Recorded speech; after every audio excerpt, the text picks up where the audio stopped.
Shalom, shalom, bien-aimés du Seigneur. Je suis votre sœur dans le Seigneur Jésus-Christ et la tendresse. Je rends gloire à Dieu pour le privilège de venir prendre la parole. Mais bien avant, j'aimerais bénir le nom du Seigneur pour la vie de son fidèle serviteur, le berger Makaye et sa famille, qui à travers lui, nous sommes bénis sur cette plateforme, qui à travers lui, nous sommes fortifiés, nous sommes renouvelés sur cette plateforme. Que la gloire revienne à notre Seigneur Jésus-Christ pour la vie de son serviteur.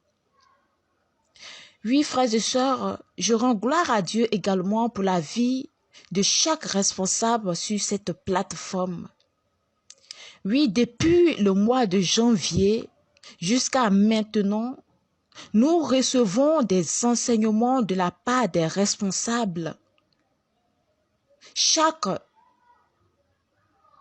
mois, les 2 dernières semaines, ce sont des enseignements qui sont vraiment bénissants.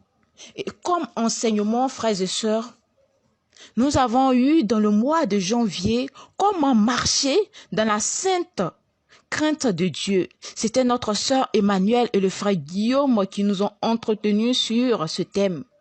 Le mois de février, nous avons eu le thème « Apprécions les récompenses concrètes du croyant ». Notre frère Nestor et Ingetia nous ont bénis à travers ce thème. Le mois de mars, le thème était les caractéristiques de la sainte doctrine du Christ. Notre frère Baudelaire et le frère Jean-Pierre nous ont bénis également à travers ce thème. Le mois dernier, c'était comment marcher dans la fidélité en tant qu'enfant de Dieu. C'était notre sœur Corinne et la sœur Isabelle qui nous ont édifiés à travers ce thème. Et frères et sœurs, ces enseignements sont sur notre chaîne YouTube et notre page Facebook.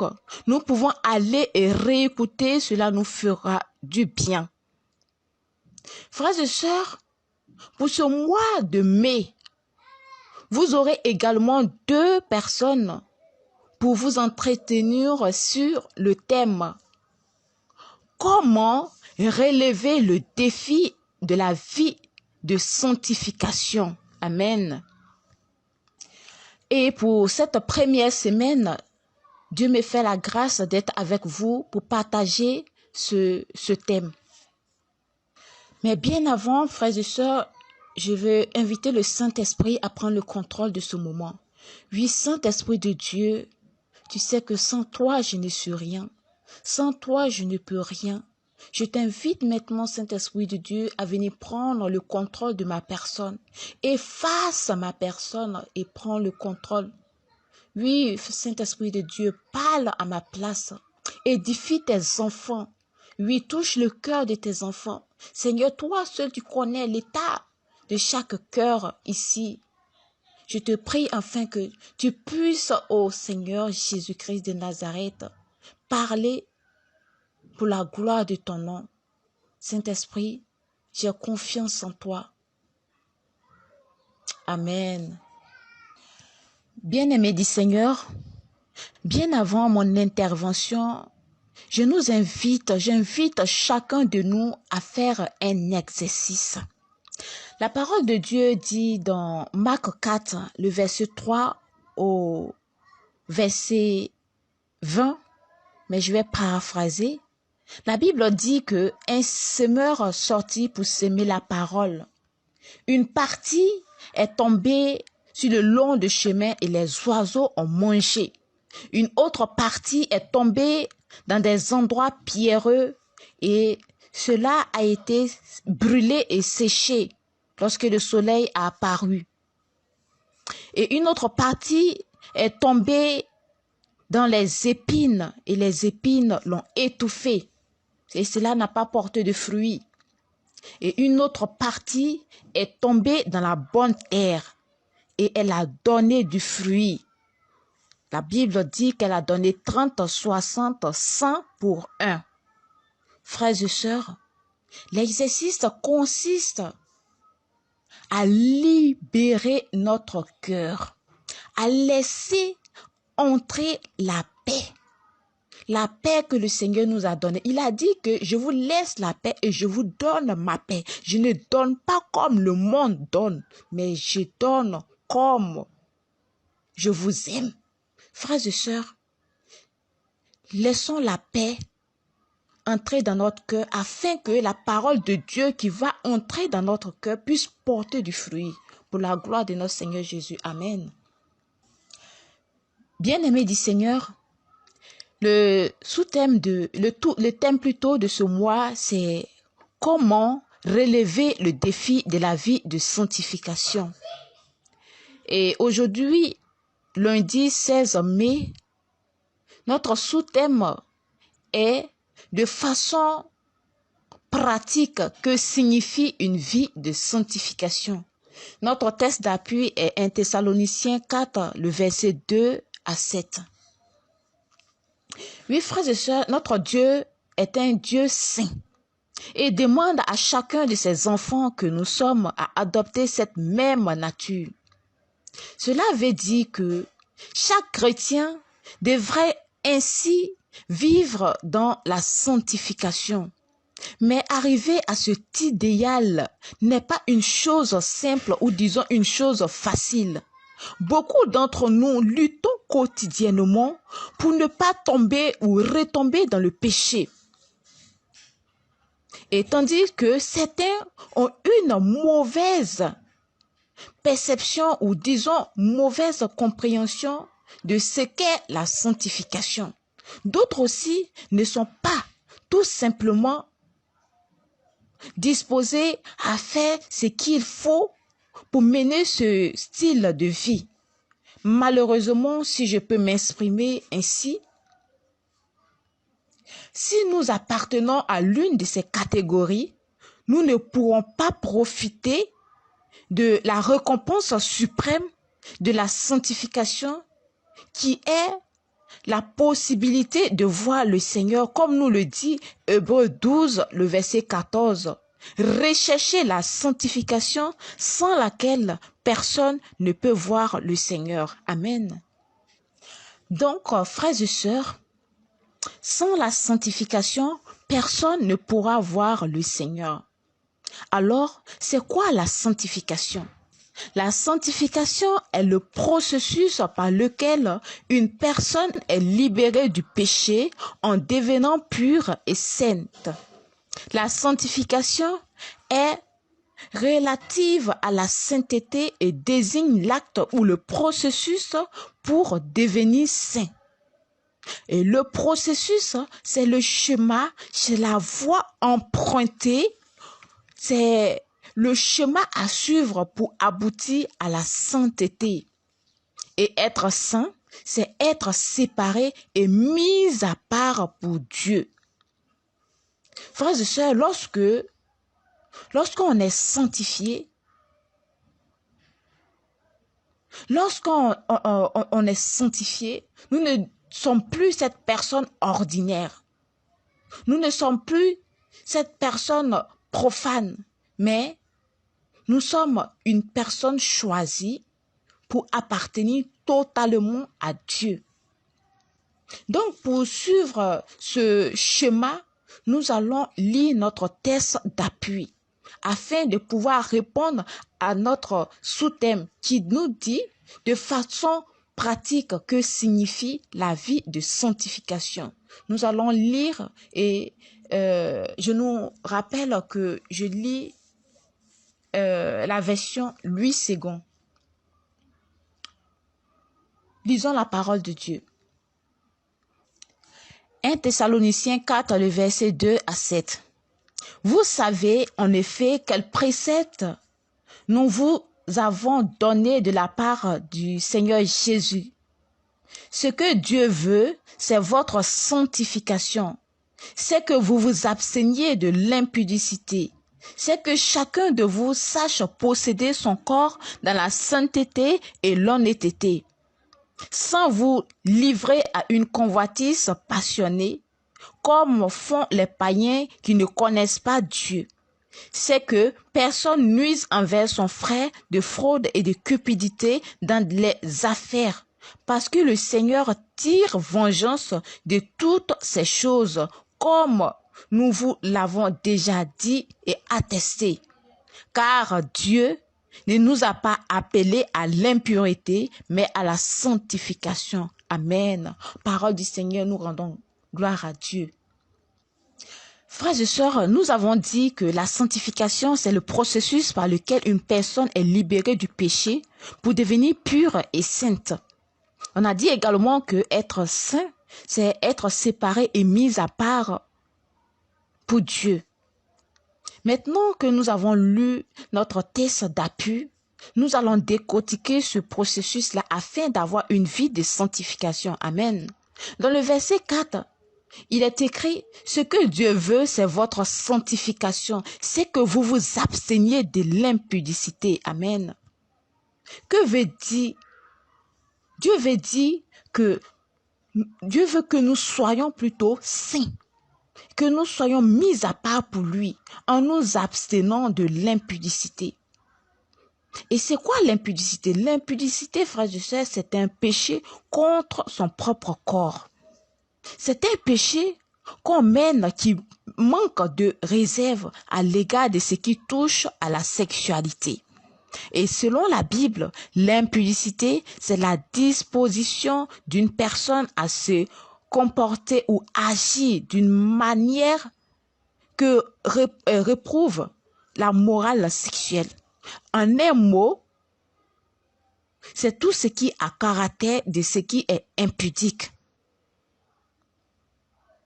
Nous avons, frères et sœurs, entendu parler de péché impudique. Mais à travers ce thème, nous allons citer quelques péchés rattachés à l'impudicité afin de pouvoir nous en abstenir pour marcher dans notre vie de sanctification. Donc, comme péché de l'impudicité, nous allons citer la fornication. Oui, frères et sœurs, la fornication, c'est le fait d'avoir des relations sexuelles en dehors du mariage. C'est un péché de la chair. Comme péché de l'impudicité, nous citons également l'adultère, qui est le fait de convoiter une personne, voire d'avoir des relations sexuelles avec elle alors qu'on est déjà lié par un serment, le mariage, avec une autre personne.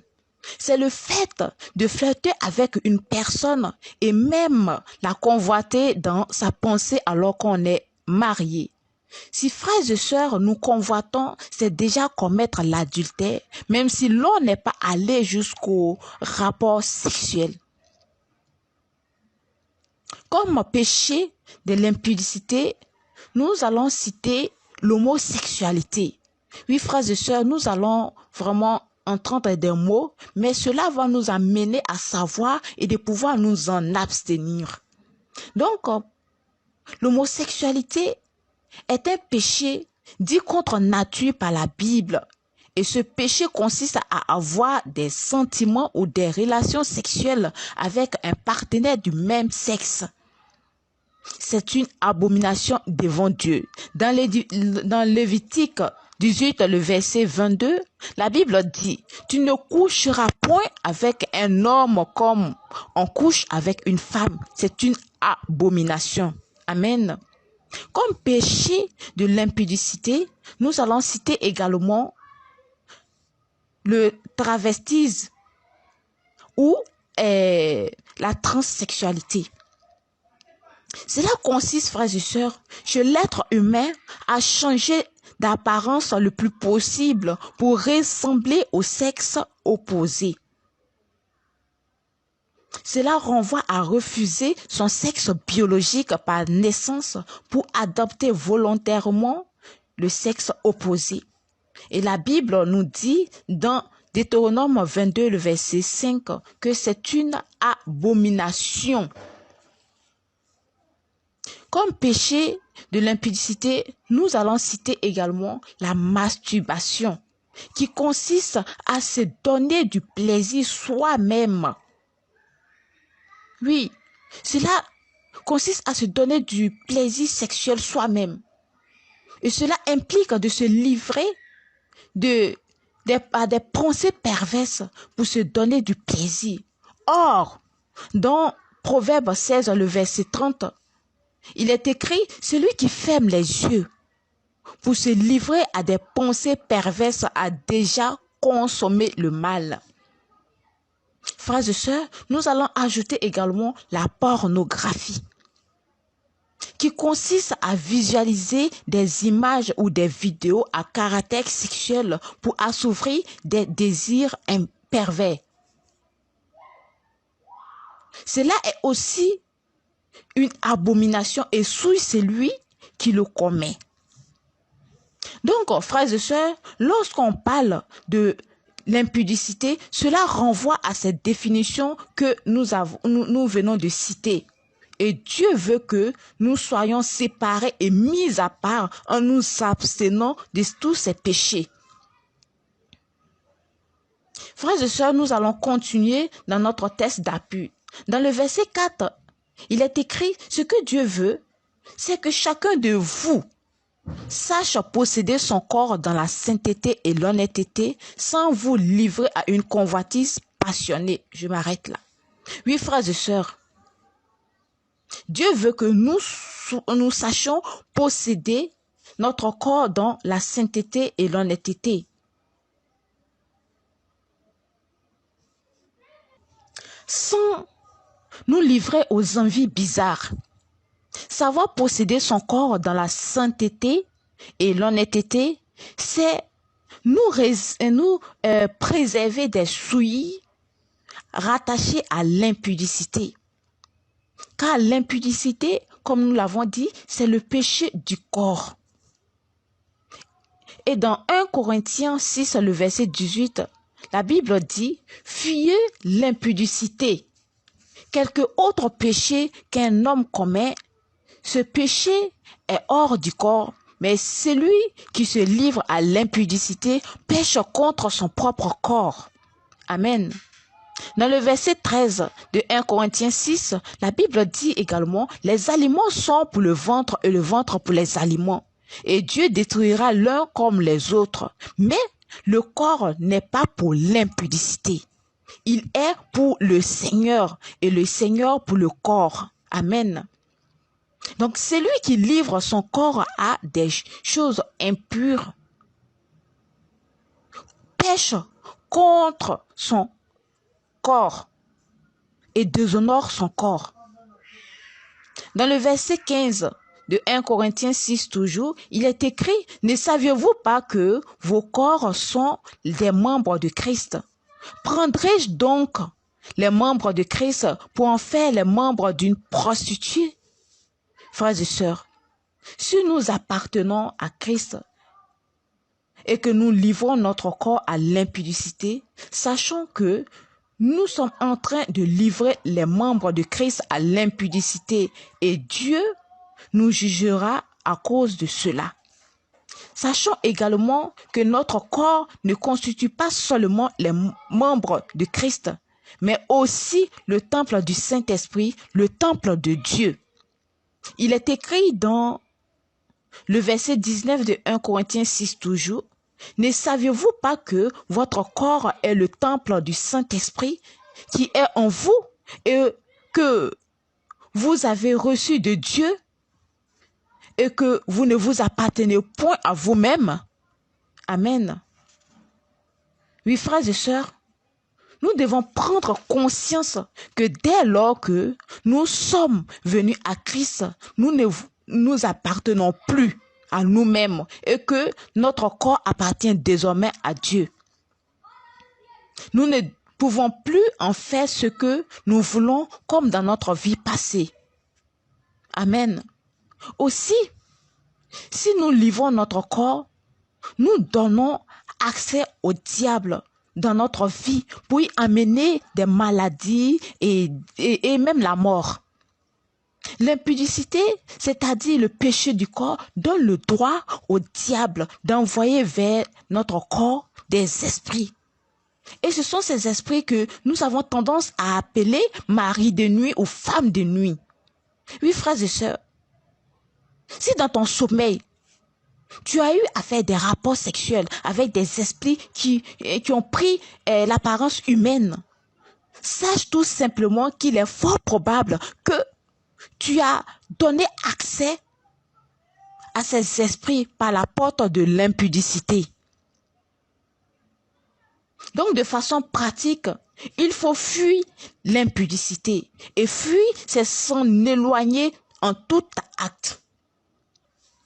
Dans le verset 6 de notre texte d'appui, ce que Dieu veut, c'est que personne nuise envers son frère de fraude et de cupidité dans les affaires.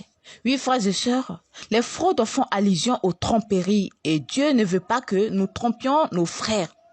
Il ne veut pas que nous soyons des malhonnêtes. Dieu ne veut pas que nous usions aussi de cupidité. Frères et sœurs, la cupidité. Oui, la cupidité, c'est le désir immodéré de l'argent.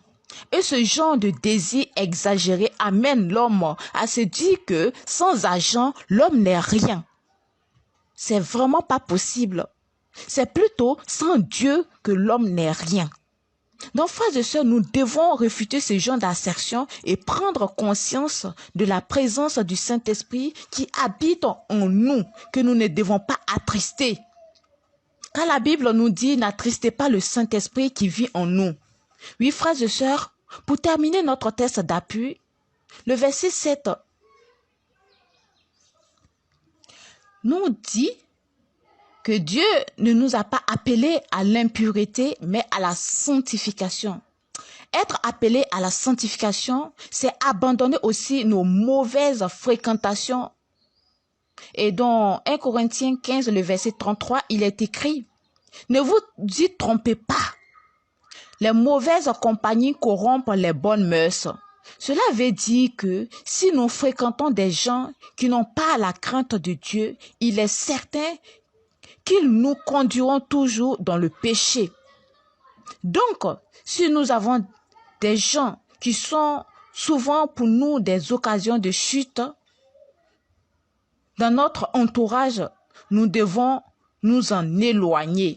Car la Bible dit dans Matthieu 5, le verset 29, « Si ton œil droit est pour toi une occasion de chute, arrache-le et jette-le loin de toi, car il est avantageux pour toi qu'un seul de tes membres périsse et que ton corps entier ne soit jeté dans la géhenne. » Amen. Frères et sœurs, abstenons-nous de tout souillure du corps, de l'esprit et de l'âme, afin d'avoir comme héritage le royaume des cieux. Et selon moi, c'est mieux d'habiter dans le quartier le plus précaire du paradis et avoir la possibilité de voir le Seigneur que de vivre dans le quartier le plus huppé de l'enfer et perdre mon âme. Frères et sœurs, nous allons nous arrêter là et retenir que pour ce sous-thème que nous venons de voir, la sanctification de façon pratique consiste de nous abstenir des péchés impudiques. Demain, nous allons voir 5 programmes divins pour la sanctification des croyants, la première partie. Que le Seigneur vous bénisse et permette que cette parole que nous venons d'entendre porte du fruit pour la gloire de son nom. Shalom.